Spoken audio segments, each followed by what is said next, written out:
welcome to our Spring Summer 22 Menswear Live Roundup. I'm features editor Hetty Mahlich and I am joined by our fabulous fashion critic MC Hill. Hi MC, thanks for joining me. Thanks Hetty, thanks for having me again. So we're going to be talking about the past few weeks of shows that have covered June, which is menswear season. We've had a mix of physical and real shows. Some of the big shows in Milan and Paris have been returning with in real life audiences, which is such a novelty after a year of Digital Fashion Week. We're not traveling this season, so we're coming to you live, well not live, digitally, from London and Chicago, where MC is based. So we had shows across all formats this season, from live streams to fashion films, a mix of the two, and often combined, as I say, with these in real life audiences as well. Having said that, it was actually quite an empty schedule. London was pretty bare, then Milan even smaller than usual, but the busiest time is Paris, which we closed on yesterday. So it's going to be interesting to talk about how designers are kind of approaching Fashion Week, how they're dealing with COVID-19 over a year now into lockdowns and the pandemic. And this season was really defined by designers and brands looking towards the future and a real kind of sense of optimism. So yeah, it's a really nice one to talk about and we're excited to kind of give you some key takeaways. So the first theme that I really want to dive into, MC, is this idea of embracing a new normal and emerging into this new world. So we're moving away from the cocooning and the protection that really defined menswear in autumn 2021 and thinking about this optimism and looking to a brighter future.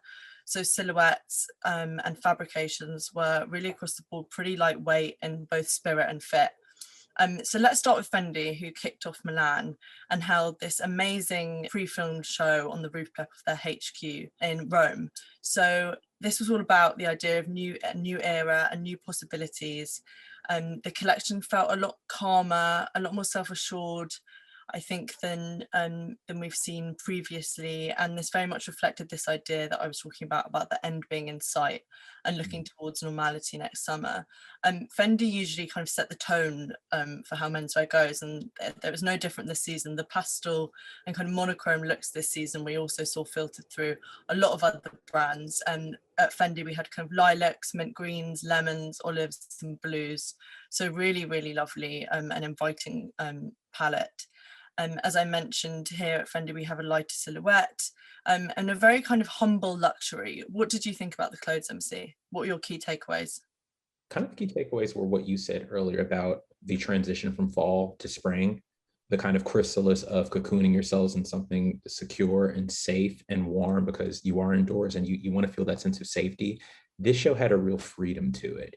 You know, it had the freedom of kind of traversing the mind, the freedom of traveling in your mind. You know, I think Silvia Fendi talked about the isolated view from like the top of the Palazzo Civiltà, and the clothes really reflected that kind of like feeling, that kind of like, and I talked about that. I think I've been banding on this season about synesthesia, but you just got like a real feeling, a real atmospheric feeling of freedom, relaxed trousers, you know, a higher hem for the trouser, softer bottoms, no pun intended.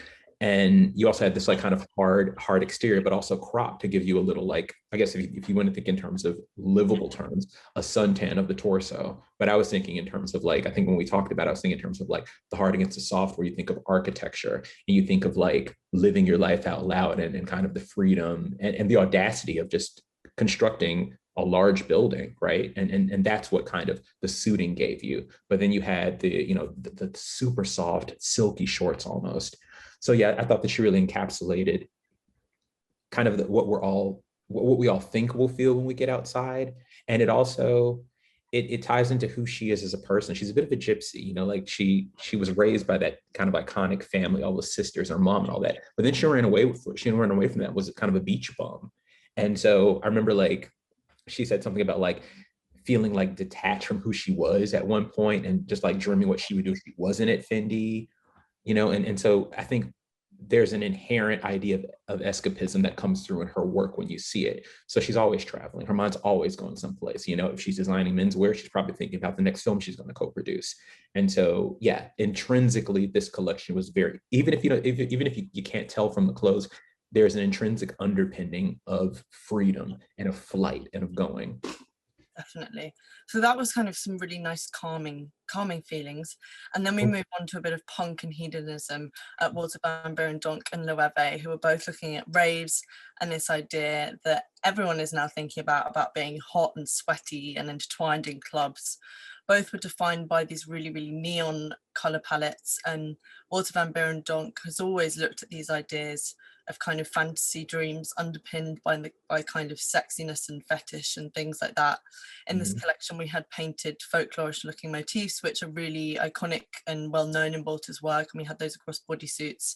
And he was really looking at the supposed death of subcultures that everyone's talking about, and looking at reigniting this and not being afraid to basically be inoffensive. While as Loewe, this was really looking, a kind of neon pink ran through the whole collection, and we had that in through knitwear and bleached denim. I thought this collection almost verged on Loewe's very successful Paula's Ibiza collab, really looking to sun and escapism through jumpers, ponchos, shorts, graphic knits, and this was all kind of under the bubble of 1980s club culture as one of the main influences. And neon again was a colour which ran through this season. However, it was not a colour which ran through Rick Owens, who we've seen really embrace the darkness and the dark feelings of the pandemic, really hitting that head on. And he's been hosting these incredible live stream shows at the Lido in Venice. And this show, titled Fogasheen, took place right on the beach. And it was Rick said that this is going to be his final collection set in Venice, so really kind of closing the chapter on the pandemic. And this was really more about optimism and stillness versus excess. So Rick was speaking about, you know, everyone's talking about these roaring 20s that we're going to have, and Rick was standing in opposition to this and saying, actually, we can have that, but we can also have stillness and we can have introspection. So there was definitely a quietness in Rick's work that we don't always get so much of. So that was really nice to see. So that was in sort of light knit vests, monastic hooded capes, then still that Rick attitude with flares and pagoda shoulders. MC, what did you think? Reflecting kind of the thoughtful mind, you had these complex garments. You had these complex garments under the armor, right? Where we could see kind of these gauzy, almost toil-like fabrics. And you could see the stitching kind of like veering apart to reveal the clavicle, or not the clavicle, but the breastbone. And you could just see like the really technical nature of like how Rick Owens is brilliant and can do what he do and can do what he does with his hands. You don't often think of him as a great tailor, but I think that the stitch work underneath showed that. The languor of contemplation also with the way that these boys moved in and around the water and with the fog, like kind of like encapsulated that whole like, let's take a pregnant pause here and let's not be as, he came in with kind of anger and aggression and just like, you know what, we really, really need to hit it when we get out of lockdown. We have got to hit it visually. I want new shapes. I want aggression. I want unimaginable. I want just style you've never imagined before. And like, then he retreated, but it was kind of like in a graceful way, because he's always graceful, isn't he? And so I think that framing it against the sea, whereas I wanted to see kind of like the utmost aggression because it's his last time, it's like, oh, all right, well, I guess we need to think a little bit. I guess if Rick says we need to think a little bit, then we need to meditate. So there you go. And that's what's so great about Rick, is that you always think you can predict what he's going to do, but I think he always surprises us every season. Yeah. So you mentioned the sea there, and we had models literally walking out of the sea. And we also had the sea as a main motif in ALYX, who presented a really fabulous fashion film directed by Jordan Hemingway. And this was closely tied to a kind of vision of nature and storytelling. So it was set on this island with the sun beating down, which was a really nice kind of hark to Matthew Williams's own California roots, which are really underlie the brand itself. MC, I thought this was a wardrobe for a new normal. What did you think? This one felt a lot like travel. Like, of all the shows that I think we talked about this season, this one felt a lot like I'd really like to get that plane ticket, because like you had such arresting vistas behind the clothes. And, you know, like the clothes really did, we talked about this, you know, there was such an arresting contrast with the clothes against the atmosphere. And you kind of wanted to like play around with the fabrics a bit. It's like they had that like kind of like pastel yellow, that kind of pastel canary yellow with the hoodie and then the short, and it's like I kind of like to like touch it just to feel it, and maybe it'll feel like nature, I'm not sure. And also, you know, those hard structured hoodies, and you know, you had that like monastic kind of uh, parka thing, not parka, the poncho thing coming back. Like those also kind of just like reflected a sense of like what I'd wear on holiday. Because, you know, I'm not really someone that cares for the beach or warm weather, and so I want to be as covered as possible. And so I would wear that, you get a combat, and there you go. So like, yeah, ALYX really gave you that feeling of I need to get out of the house. Yeah. I want to travel. And you mentioned that those backdrops, we had the sea, the models also walked across this volcanic black sand, which felt like it could be from another planet almost. And there was also cactus as well. And it was really about firstly reinstating some of those ALYX codes, that we had amazing monochrome looks in those colors. You mentioned that canary yellow. There was also lilac, which was a real color of the season that we mentioned at Fendi, and also red, and then whites and blacks as well. And this was really about having less product and more timeless pieces. So some of those opening knotted dresses were amazing. The opening look with the white leather jacket, and then the technical swimmer, which I know, MC, that you loved, which was really great. And this was all styled by the amazing Lotte Volkova. So it was a really desirable collection, both, as you mentioned, for the holiday that we all want, but also for this product that actually we all really, really want to be wearing when we finally do get out. Another show which really felt like it was almost from another dimension was Prada, which was very literally stepping into a new normal.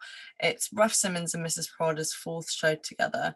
We got no show notes this season, no post-show Q&A, which they've been doing throughout the lockdown. It's become their sort of tradition to hold a Q&A after the show. And this was another live streamed pre-filmed runway show, which they've been doing throughout. And as I say, got no show notes. The three phrases that we got were urgency of feelings, utopia of normality, and tunnel to joy. So models quite literally walked through this red tunnel, which brought kind of feelings of artificiality, of being trapped. I felt quite claustrophobic watching the show, actually, and that's quite typical for a Prada show, to make you feel uncomfortable in some way. And then models literally burst out of this tunnel into Sardinia. So we've got bright sunlight, sand, crystal blue sea that we're all dreaming of. So really quite literally emerging. But I think from what we've discussed previously off this call, we maybe think that this collection actually lacked the bite of what we might be envisioning for that post-lockdown wardrobe.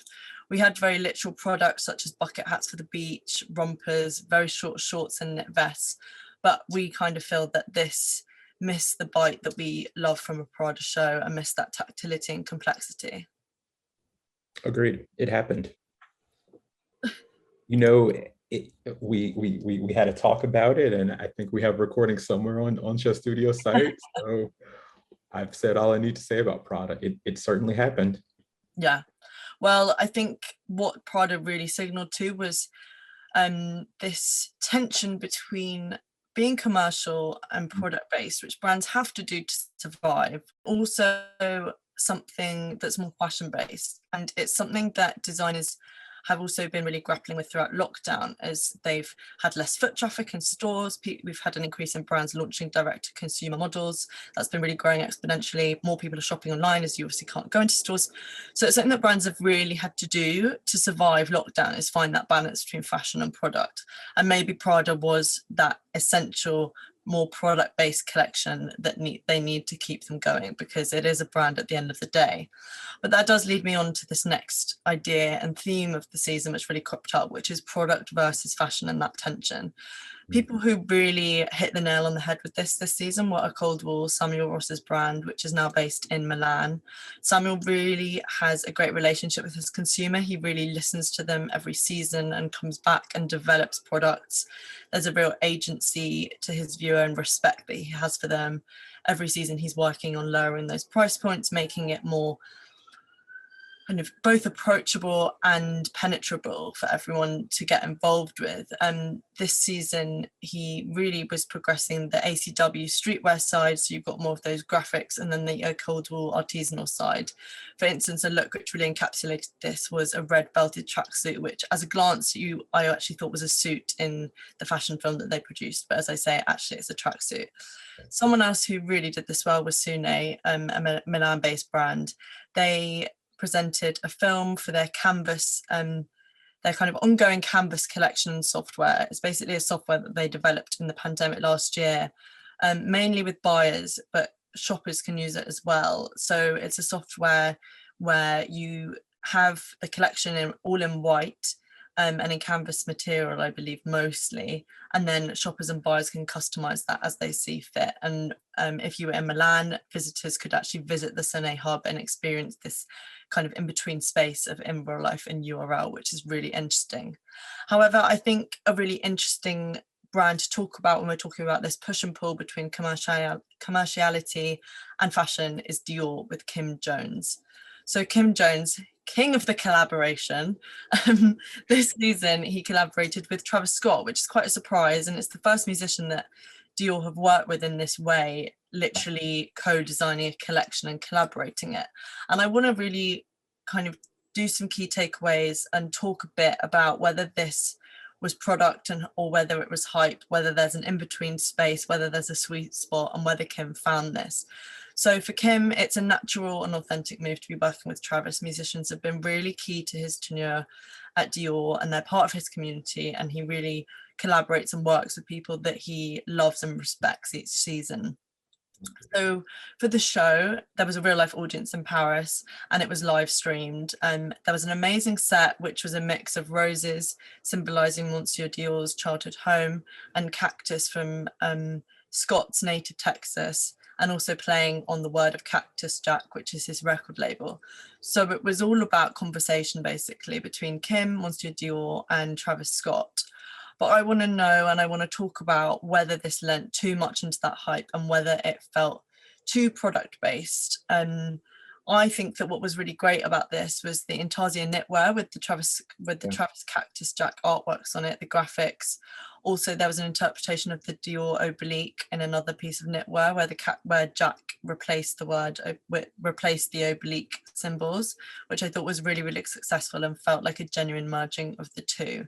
MC, I know you have some particular thoughts on this. So what are your key takeaways for Dior? Yeah, I think the key takeaway is that this felt more of like a continuation of what we saw last year with the Dior Jordan collaboration. This felt just very much hardcore product. There are a segment of people, fans of Travis, fans of that product side of what Kim Jones does really, really well, that will eat this up. They will break the doors down. They will have these clothes. They will have these trainers. Hopefully they won't have the jewelry, because I actually like the jewelry. Victoire de Castellane did the jewelry and she did an excellent job. But yeah, it just felt like kind of product on display. You know, we talked a lot about how the set design felt like a stronger collaboration in terms of imagery, in terms of good ideas. The soundtrack was fantastic, but the clothes were product. And the knitwear, we definitely agree there, Hetty, with, I think we both really like the knitwear in this collection. The Intarsias combining the Dior logo with Cactus Jack logo were very smart. You know, I talked about my favorite being that raffia, that kind of serrated raffia number fringed across the front. And then you had a bit of the Dior Cactus Jack Intarsia underneath. I still think that was one of the strong pieces that speak collaboration between these two. But no, at the end of the day, this is product. These clothes are here to sell. That's what Kim Jones does really well. And, you know, he brought Travis Scott in to drive it home. And I think Dior, what Kim's doing is he knows what identity he's forming for the Dior man, and it's very distinctly Kim Jones. And that really brings me on to talking about identity, which was a really, really big theme of the season, tied together also with ideas of ownership. So really what ran throughout was thinking about who the man of today is, saying the word man, whether gendered terms are void now. We've had a real increase over the past year, especially in brands launching new gendered lines to increase their outreach and their customer base, which poses the question of moving forwards whether we need these terms or not. But finding identity was a real focus for a lot of brands.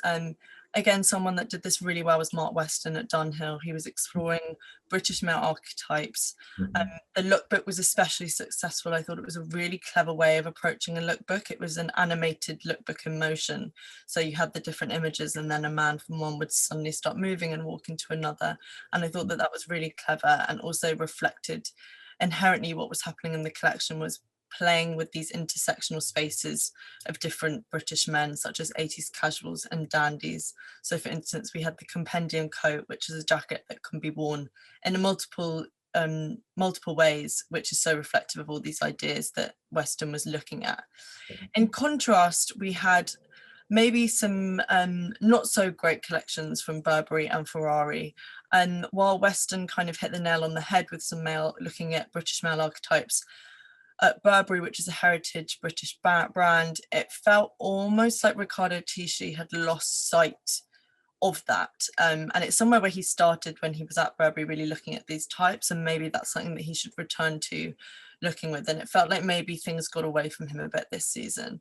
The opening look, which was a deconstructed trench coat, was really great, but then we got kind of very conceptual with motifs, cut out tops, models carried atop shoulders. And it was really unclear who this Burberry man and where this fit into the Burberry sphere. Tisci's really been tasked with repositioning Burberry as a luxury branding, but it felt this season like it had lost its identity a bit and lost those British roots. And very interestingly, this morning of the day of me, MC and I filming, CEO Marco Gabbetti announced that he would be exiting the brand. And he says that in a brand quote, that he'll be leaving with Burberry re-energized and firmly set on a path to strong growth. I feel that now is the right time for me to step down. So the question kind of lies, is he leaving a sinking ship, or will Tisci's vision for Burberry stick when it hits stores next year? I think it's yet to be seen, but Tisci could definitely do with rediscovering and refamiliarizing himself with those British roots of identity that the brand really has. Then we had luxury car maker Ferrari launching their first dedicated fashion line with Rocco Iannone as creative director. Again, it was unsure what this identity was. It felt like there was kind of references to other brands perhaps, rather than creating a core identity of Ferrari. And then on the flip side of that, it felt almost like merchandising over fashion. And it's incredibly hard to turn an automobile brand into a fashion brand. So again, it will take some more time. This was only their first collection, to see whether that translates well and who's actually wearing this. However, in contrast, we had Virgil Abloh at Louis Vuitton. Identity is something that Virgil has really been exploring since he took to the helm. And this was no different. This show took place in the form of a really cinematic film called Aim and Break, which was definitely one of the best films of the season, and go and watch it if you haven't seen it already. Aim and Break is named after a drum solo. So the idea which underpinned this collection was the idea of sampling and how an idea can be sampled and changed. And on the flip side of that, Virgil was also continuing to do what he's been doing since last season, especially, which is exploring the idea of uniform, how what we wear represents different characters, what we assume about people, and very much kind of almost a portrait of America. We had Goldie, who's an icon in jungle and hip hop, making a cameo, and it was about this hybridization of, again, different ideas and how they evolve over time.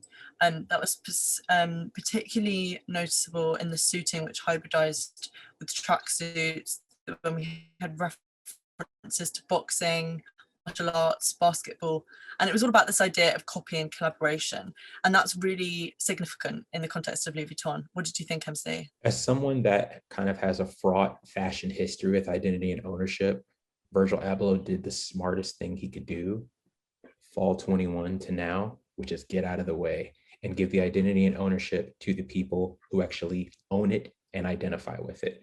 You know, we saw Goldie here kind of doing his thing, just kind of presiding over the whole thing. It's like a master in ceremonies, which, you know, Goldie's always had a way with kind of like street culture, drum and bass, and just a very like garage aspect of Bristol Britishness that like is quite resonant in the hip hop realm. And so then you had kind of the Jizza kind of serving court in the chest realm, identity ownership. These are two people that know what they're doing, they own it. We had Lupe Fiasco kind of like being the parent through all this, which makes sense as well to keep the hip hop corollary going. And one really important part of this film was kind of, speaking of identity and ownership, we had the Wu-Tang song Fourth Chamber, which is a Jizza song, and it's a Ghostface verse. Yeah, Jizza's in the film. And then we had a trade-off where when the Jizza does rap in the film, he's using his verse from a Ghostface song.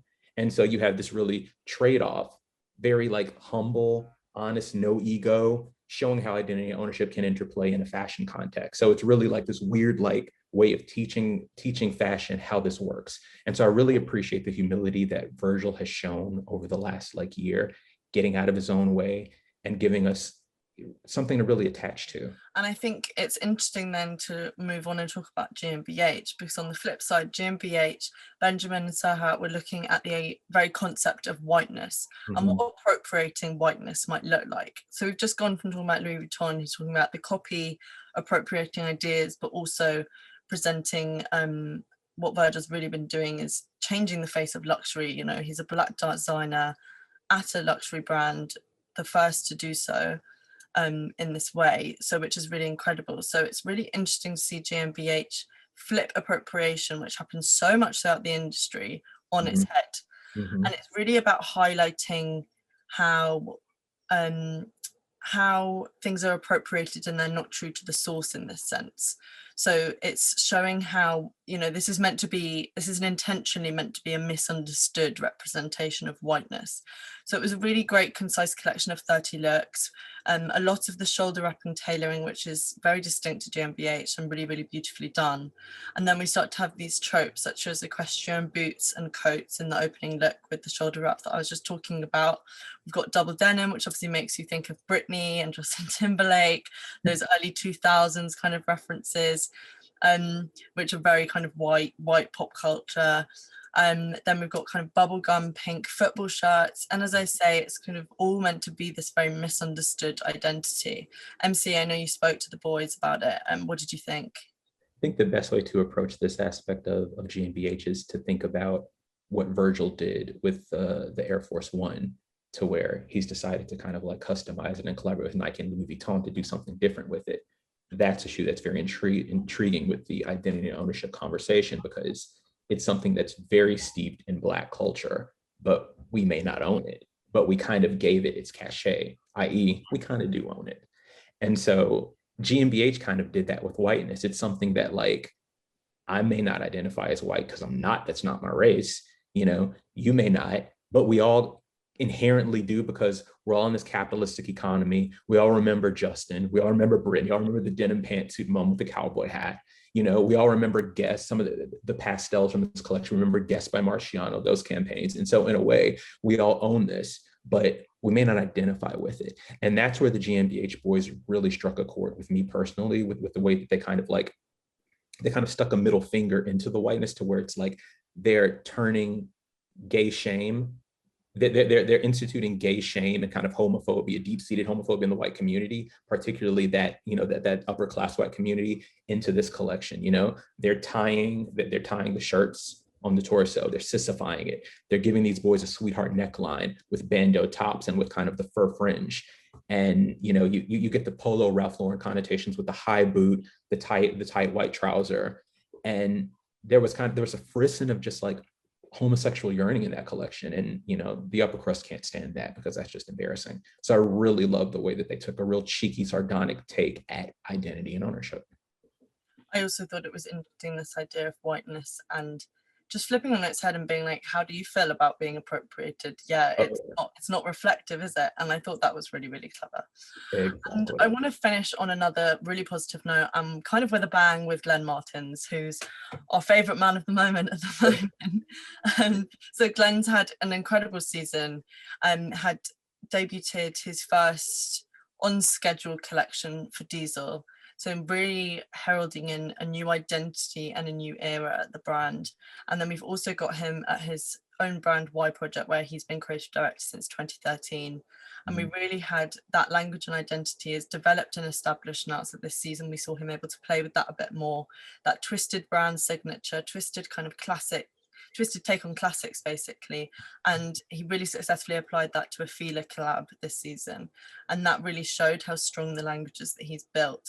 And by focusing on that Fila collab, which allowed him to have this streetwear kind of capsule within the wider collection, it allowed for Glenn to develop some other tropes such as the Madame. We had this kind of crocheted, braided motif throughout the collection, from the opening look on a man's jumper, which will also be a woman's, and you can basically put your head in either hole that you want and change how it hangs on the body, through to these madame closing dresses where the knotting goes right down the middle. We can go back to Y Project in a minute, but I'll just give an overview of Diesel as well, because talking about identity, what was really important here was that Diesel stood on its own, and that can always be a worry when someone's helming two brands, especially for someone like Glenn, who has such a clear identity at Y Project that he's developed. And it felt like Diesel really stood on its own. As I say, it kind of came up in the 1990s as a really iconic denim brand.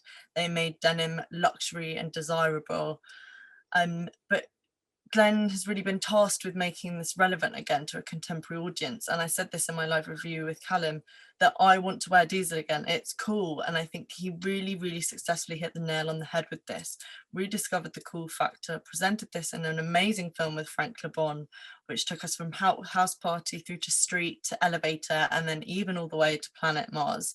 And within this is also going back to a theme that we spoke about earlier. He really hit the balance between having both commercial pieces and fashion pieces. If you want to encapsulate the whole collection, I would just look at look one with this white t-shirt and denim jeans, which go into boots. But then we also have these amazing trompe l'oeil prints, which were made from crushed down DHL boxes, to takes on Chanel-esque jackets and trousers and skirts, which have that wink and a nudge, which is so specific to Diesel, this kind of ironic wink and a nudge, which also is inherent in Glenn's own design practice, which is why he's actually such a great fit for Diesel. Oh yeah, completely. You think about Diesel being this like cool label, and they were never really high fashion, right? We talked about this week, that like Diesel was always something that was just a step below ready to wear. The price point was brand. Yeah, absolutely. Yeah, like you think about like MTV, like TRL, NSYNC, which we talked about earlier in the denim story, like Mila Kunis before she married Ashton Kutcher, like all these things. Like Diesel had these holding on, but then it's like they were like they dressed the Strokes, they would sponsor music tours, and so they were cool. They were like a really cool like lifestyle way to do things.